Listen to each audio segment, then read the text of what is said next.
नमस्कार दोस्तों, यदि आपका भी कल संस्कृत का पेपर है तो यह वीडियो आपके लिए बहुत ही इम्पॉर्टेंट है। कल 19 जनवरी को यही पेपर आपको देखने को मिलने वाला है संस्कृत का, तो वीडियो में बने रहेगा लास्ट तक क्योंकि बड़े इम्पॉर्टेंट प्रश्न हैं और एक ऐसे सीक्रेट टिप्स भी हैं जो आपको बोर्ड एग्जाम में फॉलो करना है जिससे कि आपका नंबर अच्छा आएगा। तो चलिए शुरुआत करते हैं बिना किसी देर के हुए। तो वीडियो पसंद आए तो वीडियो को लाइक, चैनल को सब्सक्राइब कीजिएगा, साथ साथ अपने मित्र साथी को भी वीडियो शेयर कर दीजिएगा। दोस्तों पिछली क्लास में हमने काफ़ी सारे प्रश्न को हल किया था, आज उसके आगे करेंगे। तो पहुंच जाते हैं सीधे उस प्रश्न पर।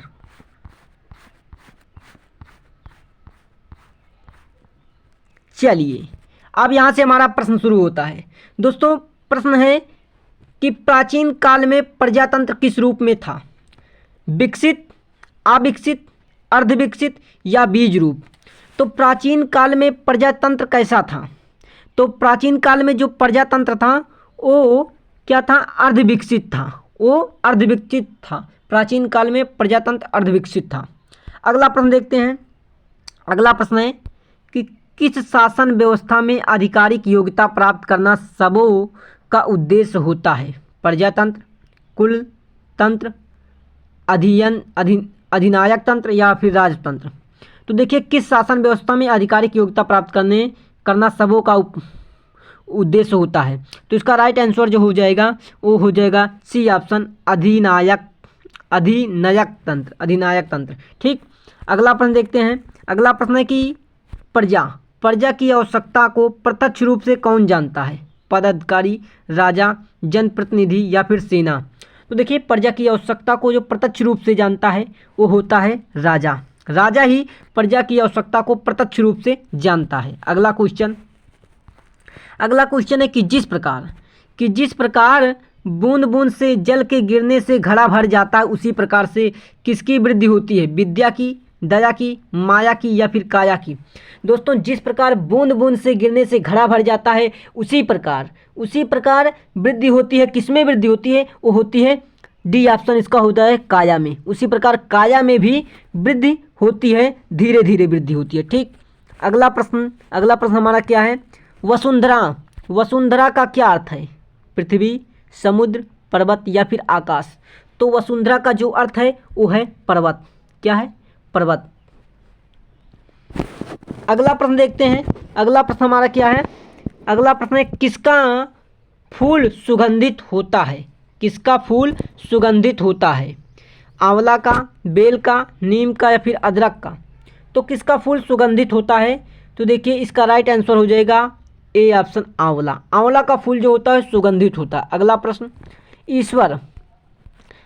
है कि ईश्वर से लोगों के बीमार होने की प्रार्थना कौन करता है? व्यापारी करता है, उद्योगपति करता है, वैद्य करता है या फिर शिक्षक करता है? तो देखिए ईश्वर से बीमार होने की प्रार्थना कौन करता है? वो करता है वैद्य करता है। तो इसका राइट आंसर सी हो जाएगा, वैद्य। ठीक, अगला क्वेश्चन है कि कौन वानस्पतिक वृक्षाकार है? कौन वानस्पतिक वृक्षाकार है? तुलसी है या फिर नीम है, हल्दी है या फिर अदरक है? तो इसका करेक्ट आंसर हो जाएगा बी ऑप्शन, नीम। नीम जो है ये वानस्पतिक वृक्षाकार है। ठीक, अगला प्रश्न देखते हैं। अगला प्रश्न है अभिनयात्मक पाठ कौन सा है? अभिनयात्मक पाठ कौन सा है? वणि वैद्यो वार्तालापा या वनस्पति परिचया या प्रजातंत्रम या फिर लक्ष्य का दृष्टि? तो इसका सही आंसर जो होगा वो होगा बी ऑप्शन, प्रजातंत्रम। क्या हो जाएगा? प्रजातंत्रम। अगला प्रश्न हमारा कि अल्पार्धता का विलोम क्या होगा? महाअर्धता, अनर्धता या फिर अर्धम या इनमें से कोई नहीं? तो देखिए अल्पार्धता का विलोम जो होता है वो होता है महाअर्धता। क्या होता है? महाअर्धता। मतलब अल्प माने थोड़ा, महा मतलब ढेर, ज़्यादा। ठीक, तो विलोम इसका ए हो जाएगा। अगला प्रश्न के नमस्कारा अपि क्या है? अगला प्रश्न 61 है कि नमस्कारा अपि कुशली भवना किसका कथन है? हरि का, भानु का, रमेश का या फिर व्यापारी का? तो इसका सही आंसर जो है वो है रमेश। क्या है? रमेश। अगला प्रश्न देखते हैं। रमेश कब से दिल्ली में रहता है? रमेश कब से दिल्ली में रहता है? जुलाई से, अगस्त से, मई से या फिर अक्टूबर से? तो रमेश जो रहता है वो कब से दिल्ली में रहता है? तो रमेश मई से दिल्ली में रहता है। ठीक। अगला प्रश्न है, भिक्षुक ने भीख मांगकर क्या जमा किया था? भिक्षुक ने भीख मांगकर क्या जमा किया था? सत्तू, रुपया, सोना या कपड़ा? तो भिक्षुक ने भीख मांगकर जो जमा किया था वो था सत्तू। सत्तू जमा किया था। भिक्षुक ने भीख मांगकर सत्तू जमा किया था। अगला क्वेश्चन है, कौन सा पाठ प्रजातंत्र की कथा का पद रूपांतरण है? दिस्वप्ना, सुभाषतानी, वनस्पति परिचय या लक्ष्य का दृष्टा? तो इसका सही आंसर जो है वो है लक्ष्य का दृष्टा।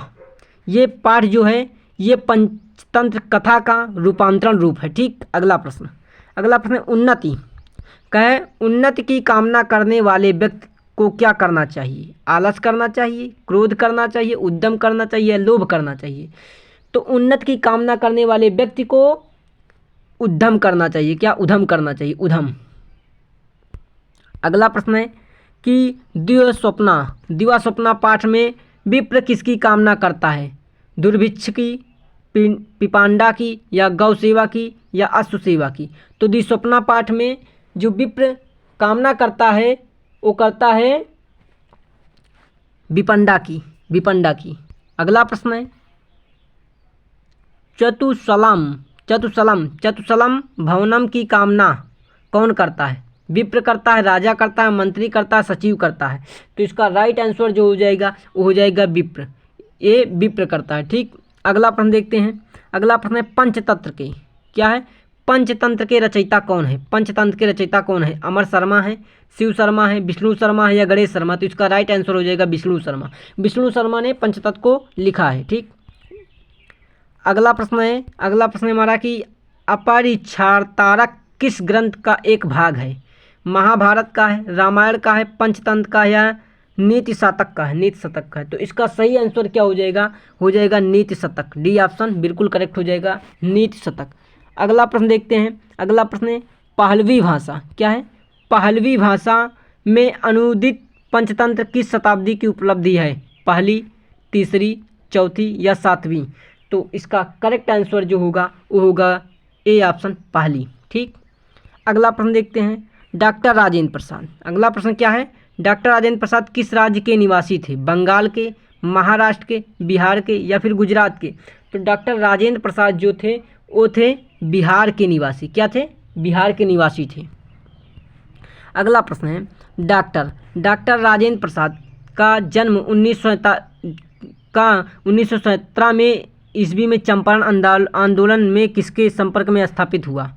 ठीक। महात्मा गांधी, जयप्रकाश नारायण या सरदार पटेल या जवाहरलाल नेहरू? तो डॉक्टर राजेंद्र प्रसाद का 1917 में चंपारण आंदोलन में किसके संपर्क स्थापित हुआ था?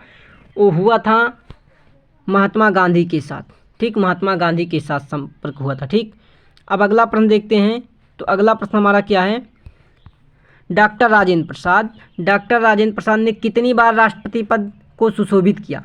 2 बार, 4 बार, 1 बार या 5 बार? तो डॉक्टर राजेंद्र प्रसाद ने कुल 4 बार राष्ट्रपति पद को सुशोभित किया था। तो डॉक्टर राजेंद्र प्रसाद ने कुल 4 बार राष्ट्रपति पद को सुशोभित किया था।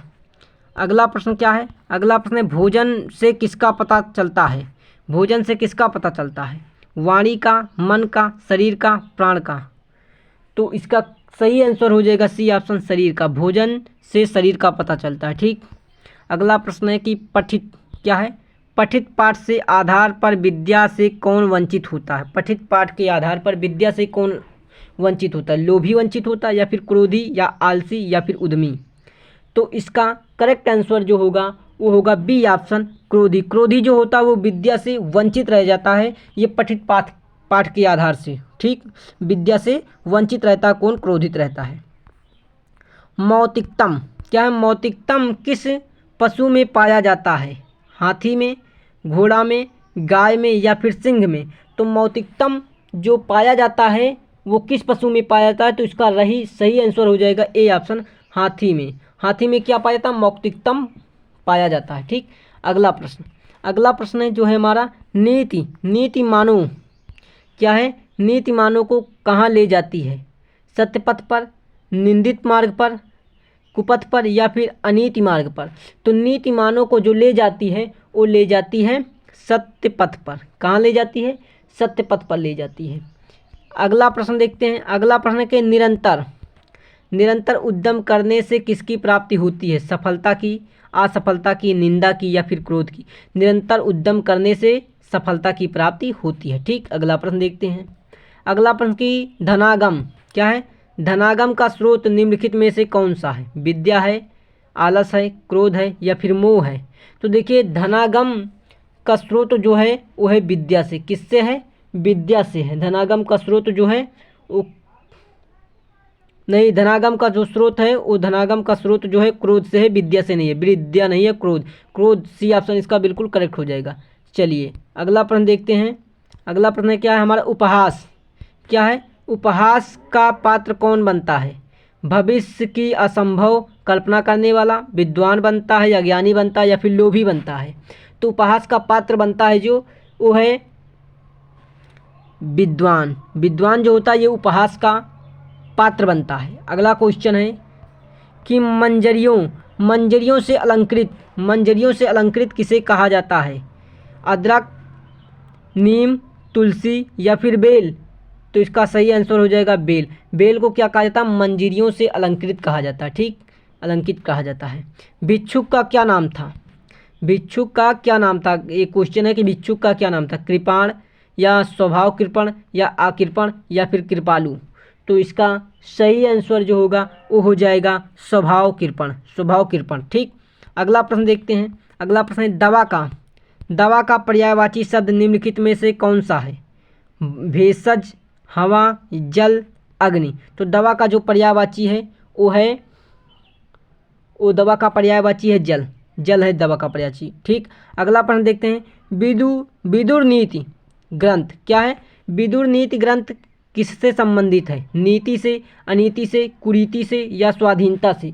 तो इसका सही आंसर हो जाएगा अनीति से। जो विदुर नीति होती है वो अनीति से संबंधित होती है। ठीक, अगला प्रश्न देखते हैं।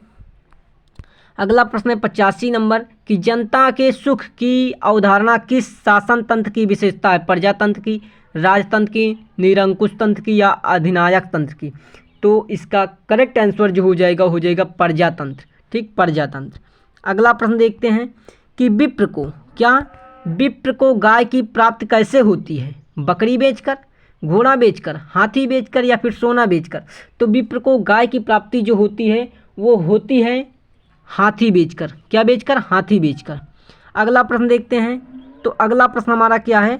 हमारा अगला प्रश्न है कि संतुनाम विक्रयणा रूपकायणम लभे रिक्त स्थान की पूर्ति उचित पद से करें। कौन सा आएगा? पश्चातम या फिर सहग्रम या पश्चासम? तो इसका सही आंसर जो आएगा वो आएगा बी ऑप्शन सतम। ठीक, सतम इसका करेक्ट आंसर हो जाएगा। अगला प्रश्न देखते हैं। अगला प्रश्न है हमारा कि अश्व विक्रयणता प्रभुत्तम में भविष्याति रिक्त स्थान में पूर्ति उचित विकल्प से करें। क्या हो जाएगा? रजतम, त्रामम, रुपयकम या स्वर्णम? तो इसका सही आंसर जो हो जाएगा सी ऑप्शन रूपकयम। ठीक, रूपकयम हो जाएगा। अगला प्रश्न देखते हैं। उष्णम पद का अर्थ है, उष्णम पद का क्या अर्थ है? गर्म, कठिन, ठंडा या फिर सरल? तो उष्णम पद का जो अर्थ होता है उष्णम पद का जो अर्थ होता है वो होता है सरल। उष्णम पद का अर्थ होता है सरल।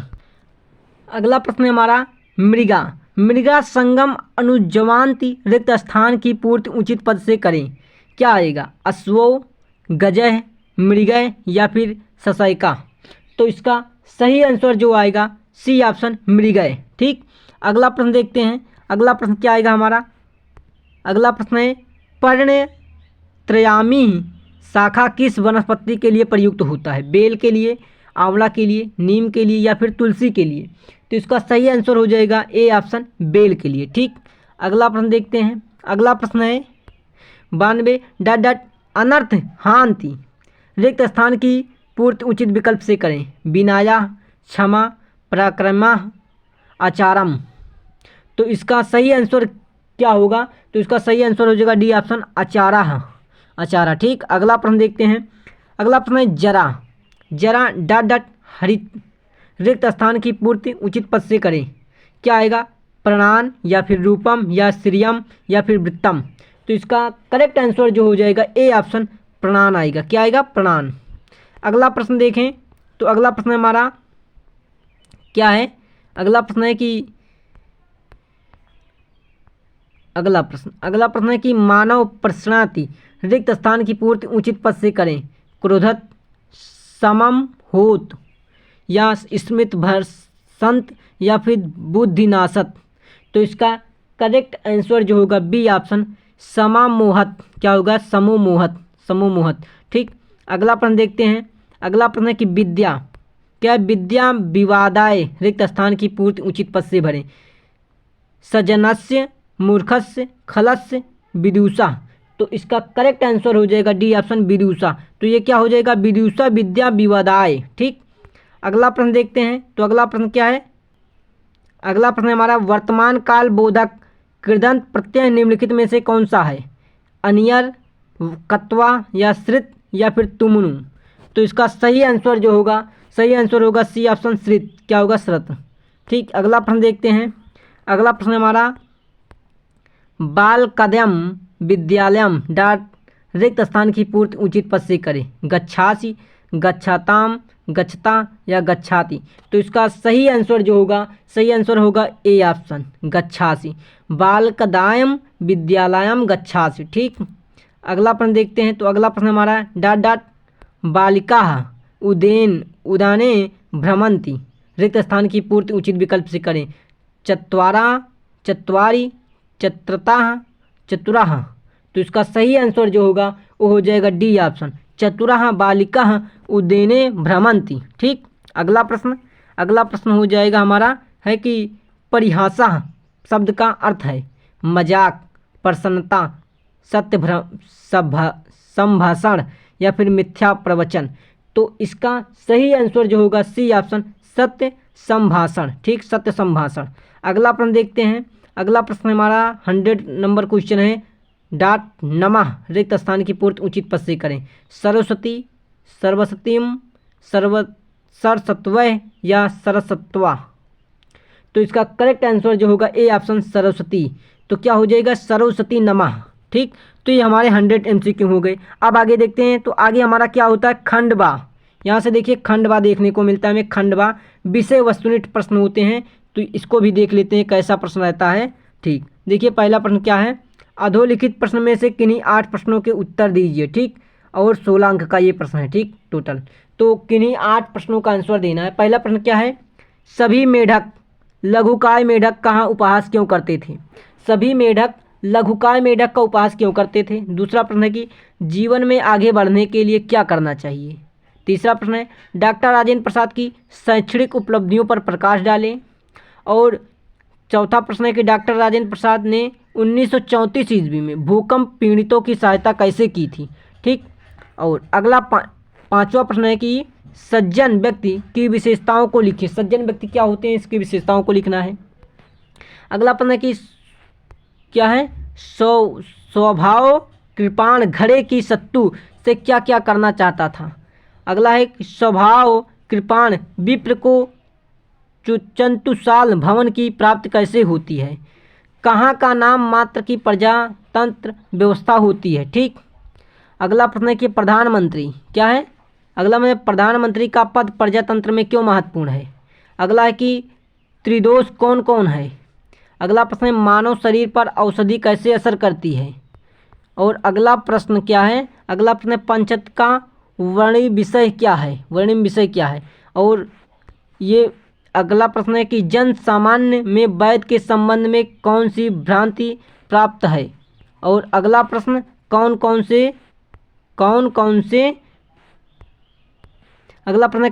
से गुण पुरुषों को प्रकाशित करते हैं? ठीक। तो अगला प्रश्न देखते हैं। अगला प्रश्न है उधम शरीर में रहने वाला मानव का मित्र है कैसे? और अगला प्रश्न है दिवास्वप्न पाठ का कोई एक श्लोक लिखें। दिवास्वप्न पाठ का कोई एक श्लोक लिखना है। ठीक। और अगला प्रश्न देखते हैं। यहाँ पर दूसरा प्रश्न है कि अधोलिखित गद्यांशों को पढ़कर निर्देशानुसार उत्तर दीजिए। ये गद्यांश दिया हुआ है, गद्यांश को पढ़ना है, उसके बाद नीचे प्रश्नों के उत्तर देने हैं। देखिए आकाशमीना तयागे एकः कच्छपः वसति स्मः तस्येदे मित्रे हंस जतीः अपि एव आसतां ते तु प्रतिदिनं तत् एवं आकीर्णनम् एकदा तस्मिन् परिषदे वृष्टिना अभवत् च सरसैने सनु शुष्क अभवत् जलाशय अभवत् दुखिना कुर्मे हंसो एकत्रित यत्। तो इस प्रकार और आगे तक यहाँ तक एक गद्यांश दिया गया, इसको पढ़कर आगे प्रश्न दिए गए उनको आंसर देना। प्रश्न क्या है देखिए, कह रहा है कि पहला एक पदेन उत्तरत है, ठीक, एक पदेन उत्तरत। पहला है कि कच्छप कुत वसंती स्म, ठीक। दूसरा है कोलाहलम कुर्वन्ति स्म, और दूसरा क्या है पूर्वाक्येन उत्तरत। कच्छप किमर्थ दुखिता अभवत, ठीक। पुरस्य जना किमर्थ विस्मिता अभवान, ठीक। ये प्रश्न दिए गए हैं। अगला प्रश्न क्या है, अगला प्रश्न देखते हैं। तो अगला प्रश्न है गद्यांश शीर्षमैकम लिखित। अथवा में आप इसको कर सकते हैं, अथवा में क्या है, अथवा है, अथवा में एक का कर सकते हैं आप। एकदा एकः ककः विपियासत अभवत सह जला न पाए स्तात अभ्रांत परंतु सह कुपाति जलम ना पश्यत। इस प्रकार एक गद्यांश और दिया गया है, ठीक। तो यहाँ पर इसको कर सकते हैं, इसमें भी प्रश्न दिए गए हैं, चाहे आप उस गद्यांश को करें या फिर इस गद्यांश के प्रश्नों को कर सकते हैं, ठीक। उसके बाद यहाँ से इस गद्यांश का प्रश्न खत्म होने के बाद अब यहाँ से एक प्रश्न, दूसरा प्रश्न आता है हमारा तीसरे का, अस्या गद्यांश से कुछ सुनिश्चित शीर्षक ददातु, या गद्यांश किस शीर्षक से उसको आपको लिखना है, ठीक। अगला प्रश्न देखते हैं, ठीक। अथवा में फिर यहाँ पर अथवा भी दिया गया है, अथवा में इस गद्यांश को कर सकते हैं आप, ठीक, इस गद्यांश को कर सकते हैं। तो इस प्रकार ये पेपर है क्लास 10th संस्कृत का, जो कि कल 19 फरवरी को आने वाला है। तो यहाँ से आपको काफ़ी सारे प्रश्न देखने को मिल जाएंगे, MCQ प्रश्न आपको देखने को मिल जाएंगे। तो वीडियो पसंद आई हो तो वीडियो को लाइक, चैनल को सब्सक्राइब कीजिएगा, क्योंकि हम आपके लिए ऐसे ही हर सब्जेक्ट की वीडियो लेकर आते रहते हैं। तो मिलेंगे नेक्स्ट वीडियो में, तब तक के लिए आप सभी को धन्यवाद।